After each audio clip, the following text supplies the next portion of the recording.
ഏതായാലും Indian test ടീമിന്റെ നഷ്ടപ്രതാപം തിരിച്ചുപിടിക്കാനുള്ള ശ്രമത്തിലാണ് ഇന്ത്യൻ ടീമും BCCIയും വിശിഷ്യ ക്യാപ്റ്റൻ ശുഭ്മാൻ ഗില്ലുമെല്ലാം. ഇതിനായി ഗിൽ പുതിയ ചില നിർദ്ദേശങ്ങളുമായി BCCIയുടെ അടുത്തേക്ക് എത്തി നിൽക്കുന്നു എന്നതാണ് ഏറ്റവും പുതിയ വാർത്ത. ഗില്ലിന്റെ ഈ നിർദ്ദേശങ്ങൾ മാധ്യമ ശ്രദ്ധ പിടിച്ചു പറ്റുകയും ചെയ്തിട്ടുണ്ട്. നമുക്കറിയാം, ടെസ്റ്റ് ക്രിക്കറ്റിൽ ഇന്ത്യക്ക് തിരിച്ചടികളുടെ വർഷമായിരുന്നു കഴിഞ്ഞ 1.5 വർഷം, 2025 പ്രത്യേകിച്ചും. രോഹിത് ശർമ്മയും വിരാട് കോഹ്ലിയും ടെസ്റ്റിൽ നിന്നും വിരമിച്ചതിന് പിന്നാലെ സൗത്ത് ആഫ്രിക്കയ്ക്കെതിരെയുള്ള പരമ്പര 2-0 സമ്പൂർണ്ണ തോൽവിയാണ് ഇന്ത്യ ഏറ്റുവാങ്ങിയത്. അതിനൊപ്പം 13 മാസത്തിനിടെ 2ാം തവണയാണ് ഇന്ത്യ സ്വന്തം നാട്ടിൽ ഒരു ടെസ്റ്റ് പരമ്പരയിൽ സമ്പൂർണ്ണ തോൽവി ഏറ്റുവാങ്ങുന്നത്. 2024 നവംബറിൽ ന്യൂസിലാൻഡിനെതിരെ 3-0 ന്യൂസിലാൻഡ് ഇവിടെ വന്ന് ഇന്ത്യയെ 3-0 പരാജയപ്പെടുത്തുന്നു. 36 വർഷങ്ങൾക്ക് ശേഷമാണ് ന്യൂസിലാൻഡ് ഇന്ത്യയെ ഇങ്ങനെ ഇവിടെ വന്നുകൊണ്ട് തോൽപ്പിക്കുന്നത്. അതിനൊപ്പം ബോർഡർ ഗവാസ്കർ ട്രോഫിയിലും ഇന്ത്യക്ക് അടിപതറുന്ന കാഴ്ചയാണ് ഓസീസിൽ കണ്ടത്. 2027 ലോക ടെസ്റ്റ് ചാമ്പ്യൻഷിപ്പ് ഫൈനലിൽ എത്താൻ 2026 ഇന്ത്യക്ക് തീർച്ചയായും മികച്ച പ്രകടനം തന്നെ കാഴ്ചവെച്ചേ മതിയാകൂ എന്ന രീതിയിലാണ് ഇപ്പോഴത്തെ സ്ഥിതികൾ. നമുക്കറിയാം, കഴിഞ്ഞ വേൾഡ് ടെസ്റ്റ് ചാമ്പ്യൻഷിപ്പ് ഫൈനലിൽ ഇന്ത്യ എത്തിയിരുന്നില്ല.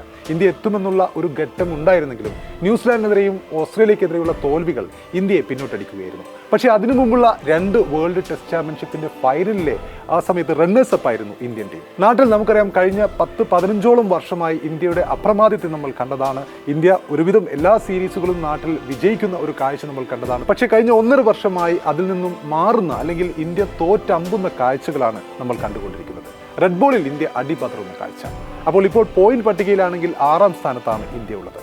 തീർച്ചയായും ഇതൊക്കെയും മെച്ചപ്പെടുത്തേണ്ടത് അത്യാവശ്യമാണ് എന്നുള്ളതാണ് ഏറ്റവും പ്രധാനപ്പെട്ട കാര്യം. അതിനൊപ്പം ശുഭ്മാൻ ഗിൽ, ക്യാപ്റ്റൻ ശുഭ്മാൻ ഗിൽ, അദ്ദേഹത്തെ സംബന്ധിച്ചിടത്തോളം സമ്മിശ്രമായ ഒരു വർഷമായിരുന്നു 2025. അദ്ദേഹം 2 ഫോർമാറ്റിലെയും നായകനായി മാറുന്നത് നമ്മൾ കണ്ടിട്ടുണ്ട്. ടെസ്റ്റിലും അതുപോലെ ഏകദിനത്തിലും അദ്ദേഹം നായകനായി മാറുന്നു. പക്ഷേ വർഷാവസാനം അദ്ദേഹം T20 ടീമിൽ നിന്നും പുറത്താവുന്ന, ലോകകപ്പ് ടീമിൽ നിന്നും പുറത്താവുന്ന കാഴ്ചയും നമ്മൾ കണ്ടു കഴിഞ്ഞു. ഇതിനൊപ്പം പരിക്കുകളും ഒരുപാട് അലട്ടിയ ഒരു ശുഭ്മാൻ ഗില്ലിനെയാണ് ഈ വർഷം നമ്മൾ കണ്ടത്. അദ്ദേഹത്തിന്റെ പരിക്ക് എന്ന് പറയുമ്പോൾ നമുക്കറിയാം, ഹാർദിക് പാണ്ഡ്യ T20 ക്യാപ്റ്റൻസിയിൽ നിന്നും അദ്ദേഹം മാറ്റപ്പെട്ടത് സ്ഥിരമായി പരിക്ക് അദ്ദേഹത്തെ ബാധിക്കുന്നു എന്ന രീതിയിലാണ് അദ്ദേഹത്തെ മാറ്റിക്കൊണ്ട് സ്ഥിരം നായകനായി സൂര്യകുമാർ യാദവിനെ നിയമിച്ചത്.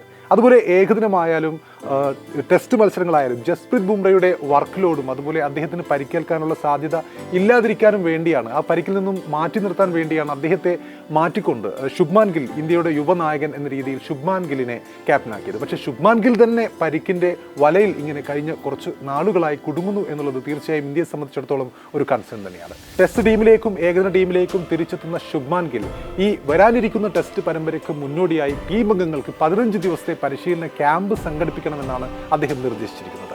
ടെസ്റ്റ് പരമ്പരയിലേക്ക് കടക്കുന്നതിന് മുൻപ് ടീമിന് മികച്ച തയ്യാറെടുപ്പ് ആവശ്യമാണെന്നും ഗിൽ പറയുന്നു. 2025 ഷെഡ്യൂളിൽ ഒരു പ്രശ്നമുണ്ടായിരുന്നു. അതിനാൽ തന്നെ ടീമിന് തയ്യാറെടുക്കാൻ ആവശ്യമായ സമയമില്ലായിരുന്നു. ഒരു ടെസ്റ്റ് പരമ്പരയ്ക്ക് മുൻപ് 15 ദിവസത്തെ റെഡ് ബോൾ ക്യാമ്പുകൾ ഉണ്ടെങ്കിൽ അത് അനുയോജ്യമാണെന്നാണ് ഗിൽ ബോർഡിനോട് ശുപാർശ ചെയ്തത് എന്നാണ് BCCIയുടെ വൃത്തങ്ങൾ ദേശീയ മാധ്യമങ്ങളോട് പറയുന്നത്.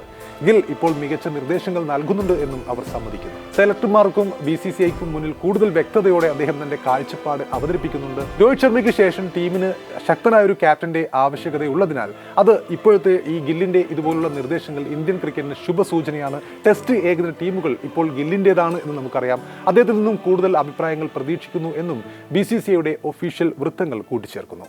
ഏതായാലും ഗിൽ ഒരുങ്ങി തന്നെയാണ് എന്ന് നമുക്ക് ഈ ഒരു നിർദ്ദേശങ്ങളുടെ പുറത്ത് കാണാൻ സാധിക്കും. ടെസ്റ്റിൽ ഇന്ത്യയിലെ പരാജയങ്ങൾ, അതായത് ഹോം സീരീസിലെ പരാജയങ്ങൾ അത്രയും ഇന്ത്യൻ ടീമിനെ ബാധിക്കുന്നുണ്ട്. അതിൽ നിന്നും മാറിക്കൊണ്ട് ഇന്ത്യൻ ടീമിനെ പഴയ പ്രതാപത്തിലേക്ക് എത്തിക്കുക എന്നുള്ളത് തന്നെയാണ് ഗില്ലിൻ്റെ മോട്ടോ എന്ന് ഈ നിർദ്ദേശങ്ങളിൽ നിന്ന് നമുക്ക് കാണാൻ സാധിക്കും. അതുപോലെ നമുക്കറിയാം, ശുഭ്മാൻ ഗിൽ എന്ന് പറയുമ്പോൾ ബാറ്റ്സ്മാൻ എന്ന രീതിയിൽ അനുഗ്രഹീതനായ ബാറ്റ്സ്മാനാണ് ശുഭ്മാൻ ഗിൽ എന്നറിയാം. എല്ലാ അനുഗ്രഹീത ബാറ്റ്സ്മാന്മാരെയും പോലെ ബോളുകൾ കളിക്കാൻ അദ്ദേഹത്തിന് ലഭിക്കുന്ന ആ ഒരു സമയം തന്നെയാണ് ഗില്ലിൽ നമ്മൾ ദ്രാവിഡിനെയും സച്ചിനെയും അടക്കമുള്ള മഹാരഥന്മാരെ കാണാൻ സാധിക്കുന്നു എന്നുള്ളതാണ് ഏറ്റവും പ്രധാനപ്പെട്ട കാര്യം. കൂടാതെ ക്ലാസിക്കൽ ടെക്നിക്കിനും ഉടമയാണ് ശുഭ്മാൻ ഗിൽ എന്ന് നമുക്ക് അദ്ദേഹത്തിൻ്റെ ഇന്നിങ്സുകൾ കണ്ടാൽ മനസ്സിലാക്കാൻ സാധിക്കും. ഓസീസിനെതിരെ അരങ്ങേറ്റം നടത്തിയ സമയം മുതലുള്ള അദ്ദേഹത്തിൻ്റെ ടെസ്റ്റ് ക്രിക്കറ്റിലെ സ്കോറുകൾ ആ പ്രതിഭയുടെ താരത്തിളക്കത്തിന് ഉദാഹരണങ്ങളാണ്.